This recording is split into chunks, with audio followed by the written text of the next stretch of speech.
What's up, guys? Welcome back to the Team Solemn Circus live video. Today we're going over an updated Unchained deck list. This has changed a little bit since my last one. I want to just feature that out. I've been playing a lot at locals and everyone's been seemed to enjoying those POVs. So we're going to be featuring this deck so you guys can know exactly what we're playing.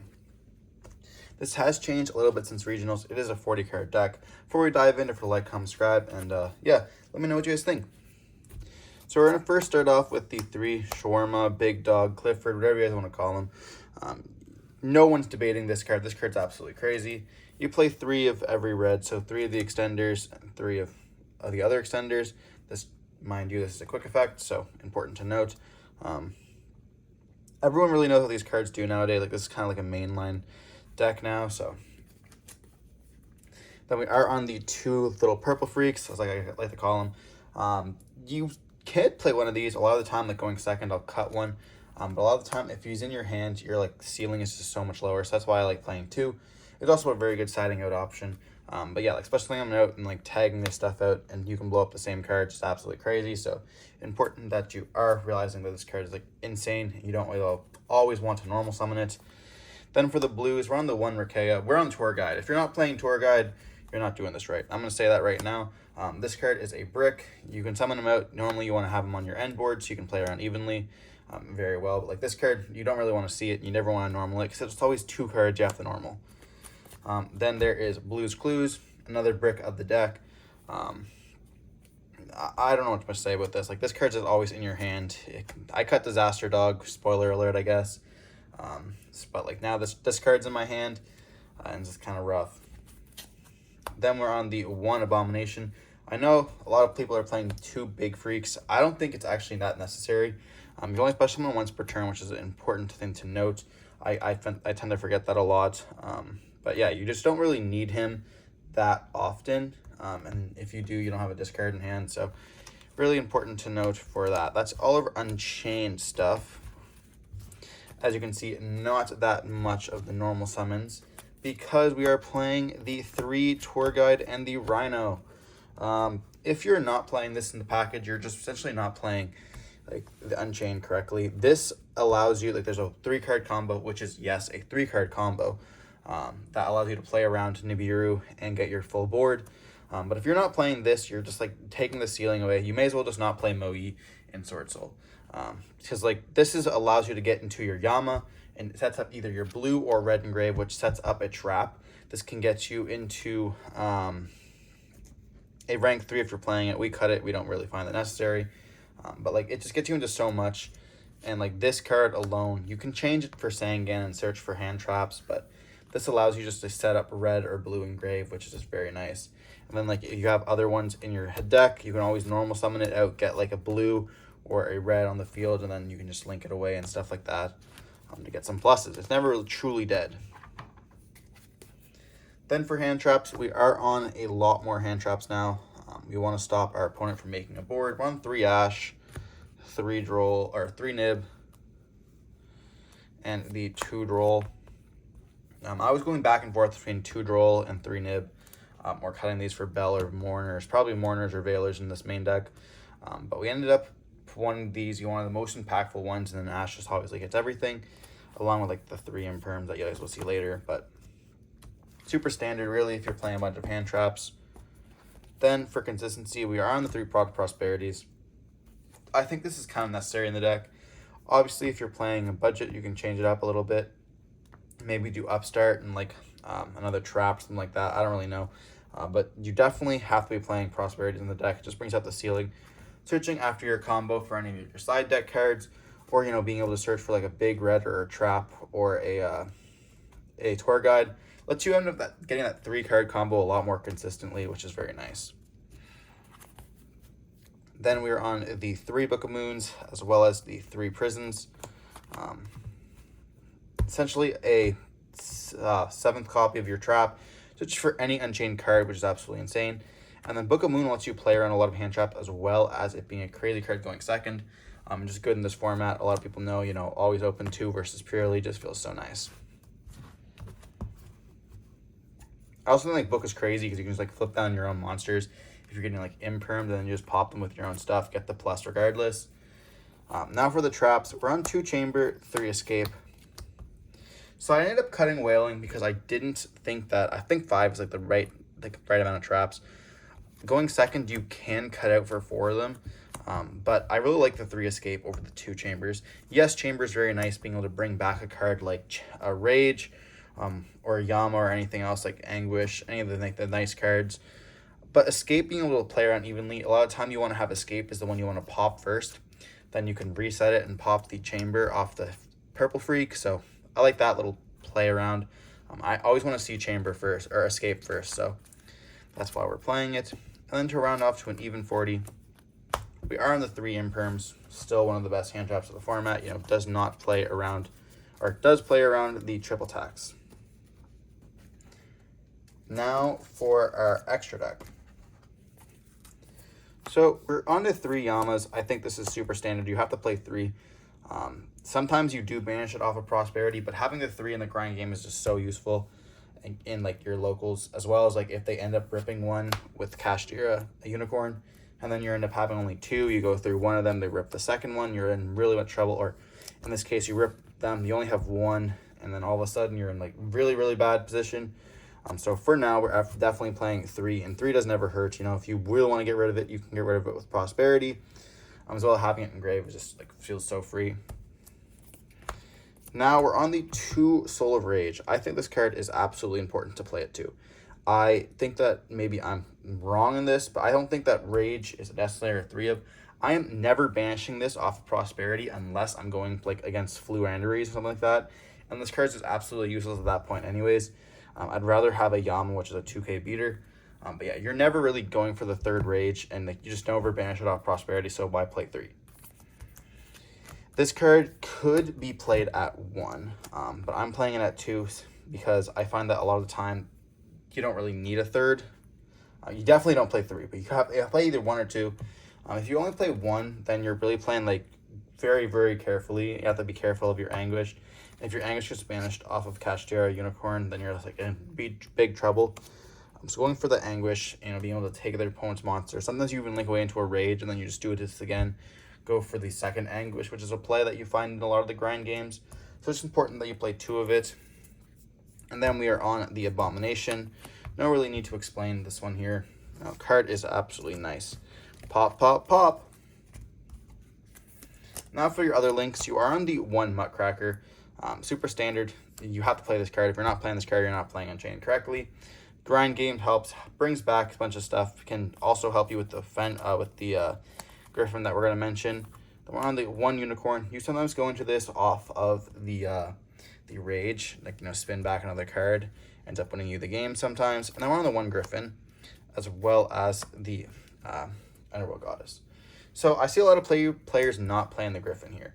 The reason why I play Griffin is because like it's just an absolute FTK, as well as all the time. If you can make Griffin under Muttcracker, discard a card. Let's say you discard a trap card, escape, get a draw. So you're essentially just going like +2 there, as well as setting up a floodgate, which is absolutely very nice, and like protects your stuff, as well as you can just set up Caesar beside it, and just get absolutely free. And, like, it wins you get some like random decks that like are just like auto based, like Synchron, Sword Soul, Branded. A lot of the Vanadium decks, they have to commit their Cross Sheep first.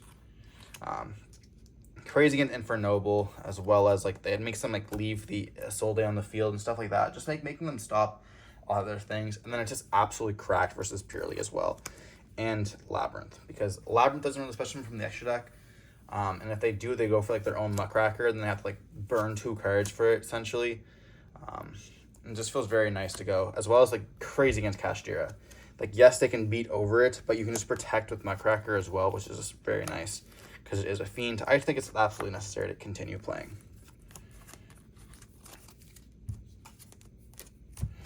And then we are playing the Caesar here. Everyone's playing 1 of it, but I'm actually playing 2. So this is where we get to a little bit of the odd part. I think 2 Caesar is absolutely insane because of the fact that you always go through 1 of it, as well as if you're playing versus Cash, they can hit it.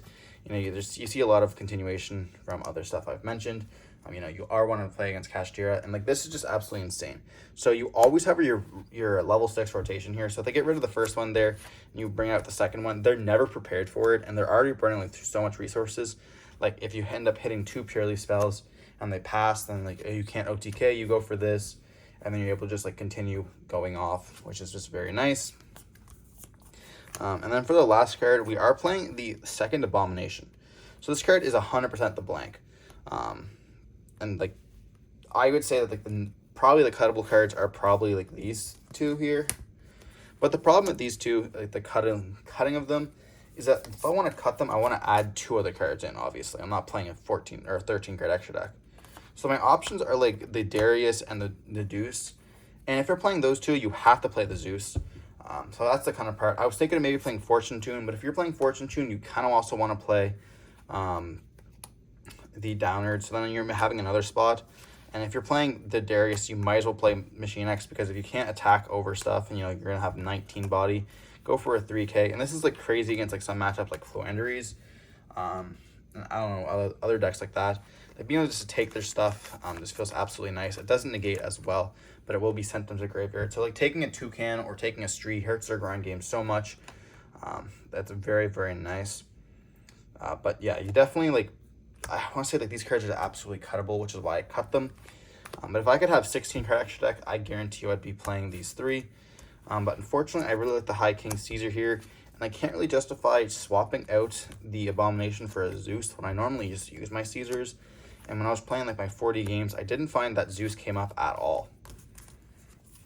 As well as like, this is just crazy against cash as well. You know, a lot of time they can't banish your Abomination. Like when they look at your extra deck, it's essentially like choose your poison here.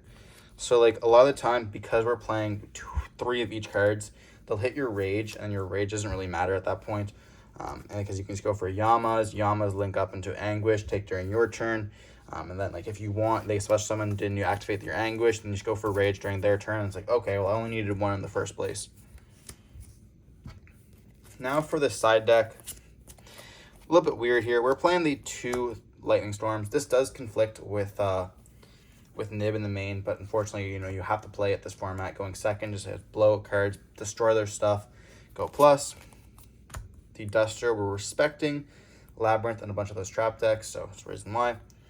The third Drollin Lock, this is just to round out our 3rd copy. Now this is where it gets a little bit weird. I'm playing the 1 Disaster Dog on the side. This card is great going second, and I really do love this card, but I cannot stand drawing it, because like I draw it all the time. And going first, it's such a huge brick in your deck if you end up having it in your hand. So I found that a lot of the time I want to just keep it. Like I couldn't get rid of it completely, so I just chose to side it for now. And then going second, it normally goes in. Sometimes I'll take out a Shima, or not a Shima, but the little purple freak, to put him in instead, and it comes up a lot, being able to link my opponent's monsters. I'm on the 2 D-Barrier. This would be the 3rd D-Barrier if I would change Disaster Dog, but I really am liking the Disaster Dog, so reason why. Also catches a lot of players on off guard. We're on the summon limit because I am still a Pepega. This card's absolutely insane. It's like I'll keep saying it. I'll keep preaching it. You know, this card, being able to bring down every deck to your playing on your speed, makes your Rage just absolutely insane. So if you're pairing like these 2 as well as like a Caesar, if this is like your board here, you're pretty much winning the game regardless of whatever interaction, because you have so much to go off of.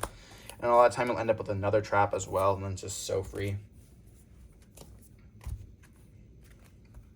And then we're on the 3 Book of Eclipse. Book format, baby. I don't know what to say. Read up. And then for the last 2 cards here, we're actually on the double crossout. Weird, I know, but we're playing a bunch of hand traps. So if we weren't playing hand traps, I'd consider changing it. But because of the fact that like Nib is in the format as well as Ash, if you have 2 of these in there, you'll see them a lot of the time. Like if you have the combo where you do have cross out, you can cross out like a Nib if they end up hitting you with it, and it just feels absolutely nice. If not, you can just set it and actually pop it with your stuff. Like saying you're playing against a deck and you end up needing, like you're at the point where you have a Caesar on the field and you need something else, you can actually set this and then pop it with your stuff, because you can just have any of the face downs and then summon whatever you need, which is nice. But yeah, comes up a lot, I found. Now for the stuff I did not include, I want to mention it just so that people aren't asking in the comments or just wondering. The Kaiju's, Anti-Spell, and then let's talk about Talents and Typhoon. Well, I'm going to start off with the obvious here. People who are playing talents right now are kind of whack. In this deck, you have two extenders. Shawarma and Rua. This is like a 0.5 of an extender. So a card has to be blown up for this to be an extender, so it's not really an extender at all. And then if you go through these already, talents becomes dead. Like, what are you going to draw? Like, when you look at your deck, what are you expecting to draw here? Prosperity, what? Book of Moons? Not going to save you. None of these cards are actually going to save you from doing anything here. Ripping their hand is like really the only other option. And like taking. What am I going to take? This requires a soul. This requires 2 fiends. Anguish, and like I can go for Muckracker. Muckracker is the only card I could really like, or I guess when I take my opponent's monster, Muckracker is really the only good option to make here. At that point, like I have to have another discard in my hand, as well as a good target in my graveyard to summon. So, talents, trash card in this deck here. You don't have enough extenders to make that like I find worthy, which is like really an important part. If you're playing thrust and stuff like that, I guess you can play 1 talent, end up ripping their hand. It can be a good card as well. But like I just find a lot of the time it's not really needed, so I end up not thinking it's good. Mystical Space Typhoon. This is a joke. This has been played like in Dinos for a while as well. You know, oh, you have a trap card you want to pop, play Mystical Space Typhoon. There is never a time I want to see Mystical Space Typhoon in my hand. I would never play this in the main deck, and I could not justify playing it in the side deck because it's just so much better cards. Like, am I going to take out Lightning Storms for Mystical Space Typhoon? I don't think so. Now for the anti-spell. I've been arguing for a long time over if anti-spell or Dimension Barrier is a better card. And I was playing on DB and I found myself like every time I saw anti-spell, if they got bounced back and then the opponent like just would play their cards or they'd chain to it. Like, yes, it's crazy against Kashtira. It's crazy against Branded. It's crazy against Purely. But you know what else is crazy against all those decks? D-Barrier. D-Barrier is a one-time shut-off, which ends up just taking the whole thing by storm. Okay, yeah, they can set their spells, they can activate their power spells, but the thing is they're not making their engine. They're not going for any of their cards. You know, you call D-Barrier against Kashtira, they can set up maybe what? Fenrir, Unicorn, pass. You go against Branded, what are they going to set up? Like Cartesia, pass. Sometimes they can chain, they get Branded and Red if they have setup and go for like stuff like that, but it's just overall not good. And like, yes, purely they can set their traps or they set their spells, but guess what? They're setting them anyways after anti-spell. So it really makes no difference, and you know, being able to get that second turn just feels absolutely free. And if you have a bunch of cards like Caesar on the field as well, you know, you end up getting that interruption, just end up going just absolute ham. Now the Kaijus. I was a huge fan of the Kaijus when I first started playing this deck. I thought Kaijus were absolutely insane. You know, the same with Makonko Theory. You're playing like your 4 and then your 2 of these and playing them on the side. But I found that it wasn't actually worth it a lot. So like my board would be like destroyed, and then I hit this with like I hit in war with this, and they end up drawing 3 off of whatever it's called, or not drawing 3 but getting 3. So instead of like going for the main phase and wanting to smash them with the Kaiju, I'd rather just book them now. And like, yes, I'm playing around I'm playing through thrust and stuff like that and talents. At the same time, it doesn't really matter when they're not setting up an optimal board and when you can use your hand traps correctly, or if you have double hand traps.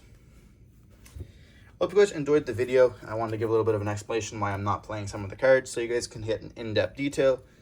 And if you guys want to see some combo videos, let me know down in the comment section down below, and I'll update the combo video for this Saturday if you guys get this to 50 likes, and hopefully we'll see you guys soon. Peace out.